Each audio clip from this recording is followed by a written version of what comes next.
And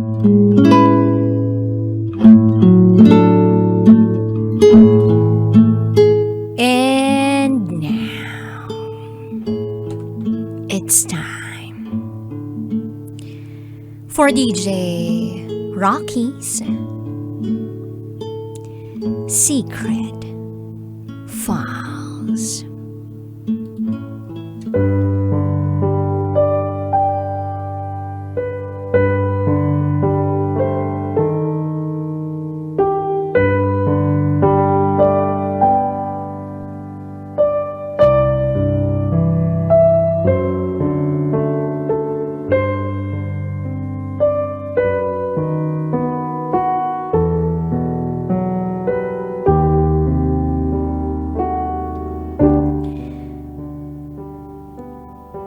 Naranasan ko ang broken family.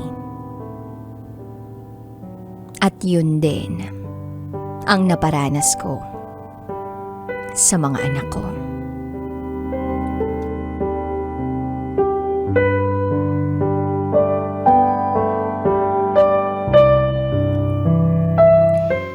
Hi DJ Rocky. Itago mo ko sa pangalang Basha.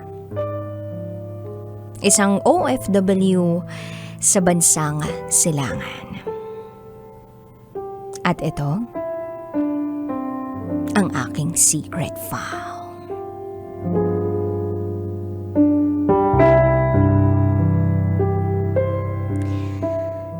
Laki ako sa broken family. Pangatlo ako sa 6 na magkakapatid.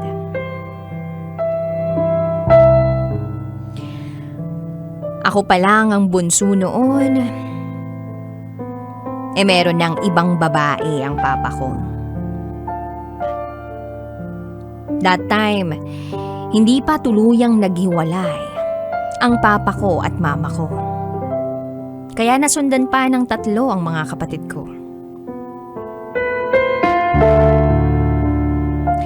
Habang may 4 na kapatid na rin ako sa ibang babae ng papa ko. Naaalala ko pa na walang espesyal na pagkakataon na nakasama ko ang papa ko. Hindi ko nakasamang lumaki si papa dahil palagi siyang wala sa bahay.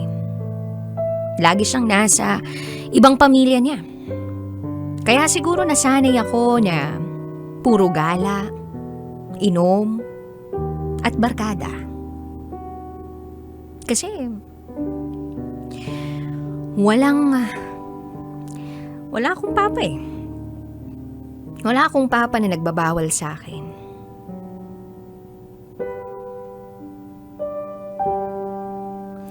Ang mama ko naman, walang trabaho.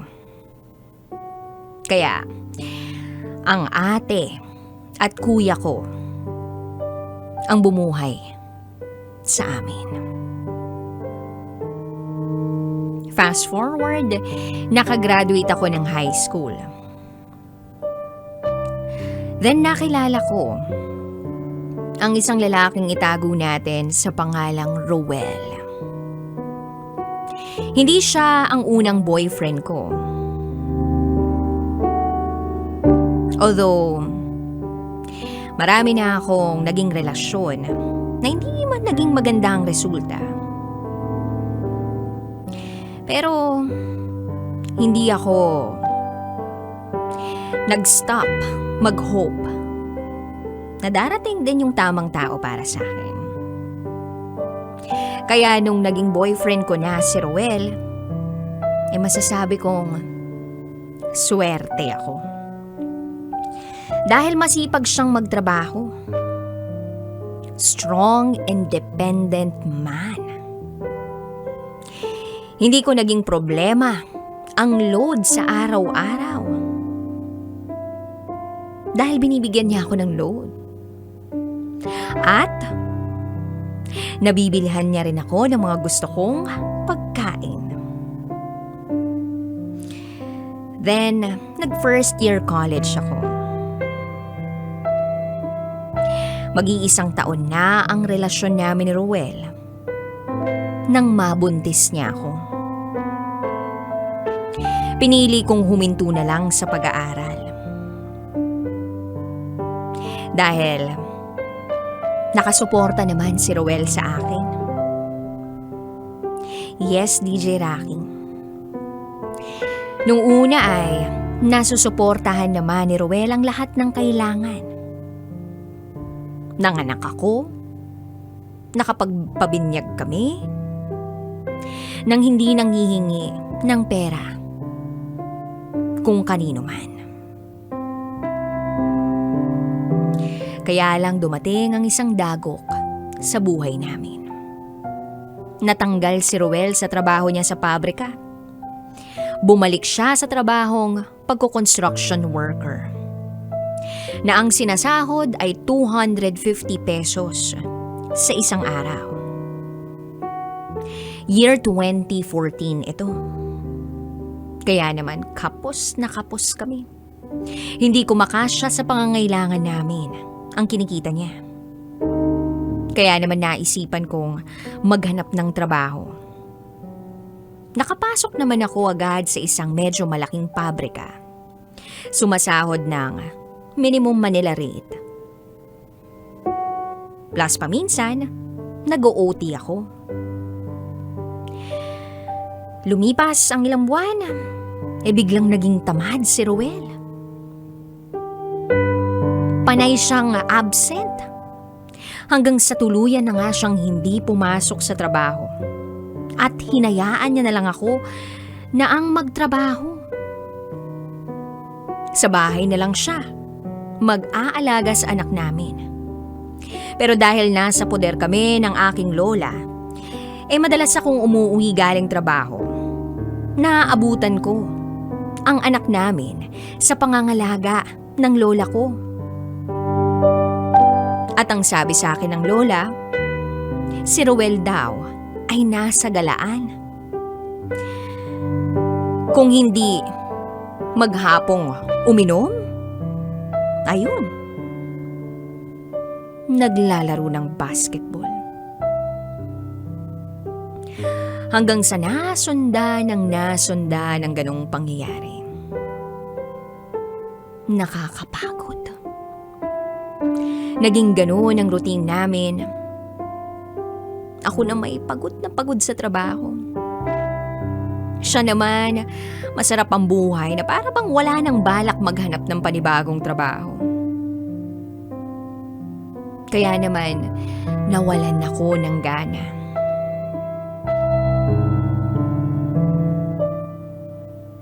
Kaya ang ginawa ko noon, pagkatapos ng trabaho, maglilibang muna ako. Magkakayayaang magkatrabaho, magiinuman. Hanggang sa nagkaroon ako ng boyfriend sa trabaho. Yes, DJ Rocky. Sa sobrang sama ng loob ko sa kinakasama ko, nagkaroon ako ng boyfriend sa trabaho. Binata siya at sobrang galante. Sagot niya palagi ang pagkain ko. Kaya naman nakakatipid ako. Lagi kaming kumakain sa mga restaurant. At masaya ako doon. Hanggang sa nabuntis ako. Nabuntis ako. Pero hindi ng ka-live-in ko, kundi ng boyfriend ko na katrabaho ko. Nung una, DJ Rocky, hindi ko alam na ang katrabaho ko pala ang nakabuntis sa akin. Dahil ang sabi niya sa akin, may problema daw siya. Kaya malabo siyang makabuntis. Hindi naman alam ng ka-live-in ko na may iba ako. Kaya sinabi ko sa kanyang buntis ako. At ang buong akala niya ay kanya ang ipinagbubuntis ko. At yun din ang akala ko. Hanggang sa nag-resign na ako sa trabaho. Para na rin makaiwas ng tuluyan sa maling ginawa ko. Umuwi kami sa poder ng magulang ng ka-live-in ko. Fast forward. Nanganak ako. At nang makita ko ang sanggol, napaluha na lang ako. Dahil hindi niya kamukha ang ka-live-in ko. Kamukha siya ng katrabaho kong nakarelasyon ko. Alam ko sa sarili ko na kamukhang kamukha niya. Nagtaka ang ka-live-in ko pero napaniwala ko siya na sa kanya yung bata. Fast forward, DJ Rocky, 2 na ang anak ko.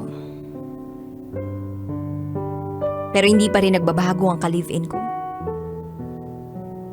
Ang tamad pa rin. Hindi pa rin siya naghahanap ng trabaho. Kaya ang ginawa ko, kinontak ko uli ang nakarelasyon ko sa dati kong trabaho. At nalaman niya na siya nga ang ama ng bunso ko.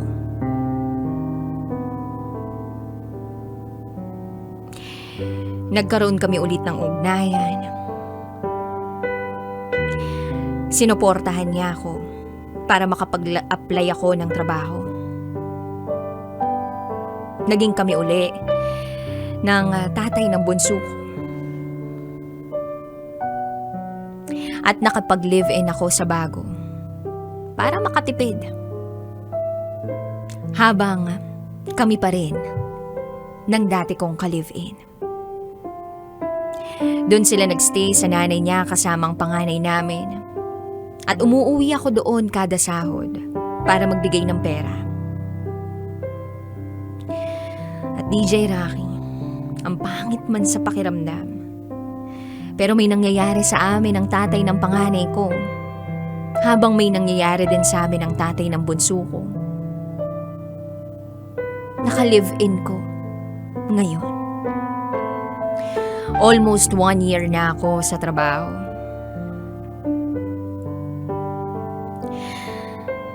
Nararamdaman ko naman na yung panlalamig ng ka-live-in ko. Nakikisama naman ako sa mga katrabaho ko. At para bang naulit ang nangyari dati. Sa sobrang pakikisama ko sa mga katrabaho ko, puro gala at inom ang inatupag ko.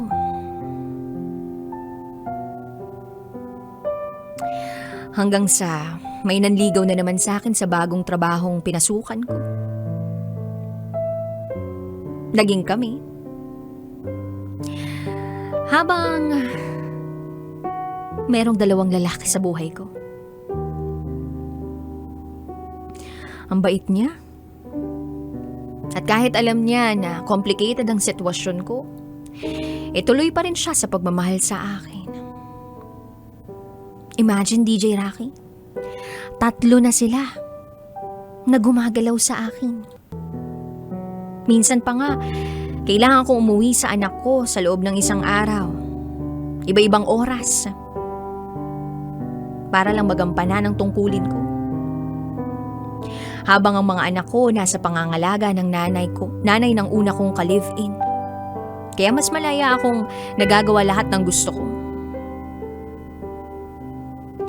Then fast forward, January 2020, naramdaman na ng ka-live-in ko yung panlalamig ko. Halos araw-araw na kaming nag-aaway, na nauwi sa hiwalayan. Umuwi siya ng probinsya. Hindi ko siya pinigilan. Kala ko magiging masaya na ako eh. Dahil magiging malaya na kami ng boyfriend number 3 ko. At malayo naman si ka-live-in number 1. Pero grabe, nang mawala itong si boyfriend number 2, grabe yung naging iyak ko. nakonsensya ako, DJ Rocky. Hanggang sa lumipas ang ilang buwan, nagparamdam uli ito. At ang matindi doon, sinabi niya ang pinakatatago kong lihim. Nag-message siya kay Ruel, ang ama ng panganay ko, at sinabi niya rito na siya ang ama ng bunso ko. Pinasahan niya pa ito ng mga picture na nagpapatunay na siya nga ang ama ng bunso namin. Kaya naman, dahil sa nangyari, nagalit sa akin si Ruel. Naghiwalay kami. At ngayon, hindi ko alam kung anong mararamdaman ko. Kung tunay nga ba akong masaya dahil malaya na kami ng boyfriend number 3 ko, kahit kami ay LDR, dahil nga isa akong OFW, or malulungkot dahil hindi ko nabigyan ng kumpletong pamilya ang mga anak ko.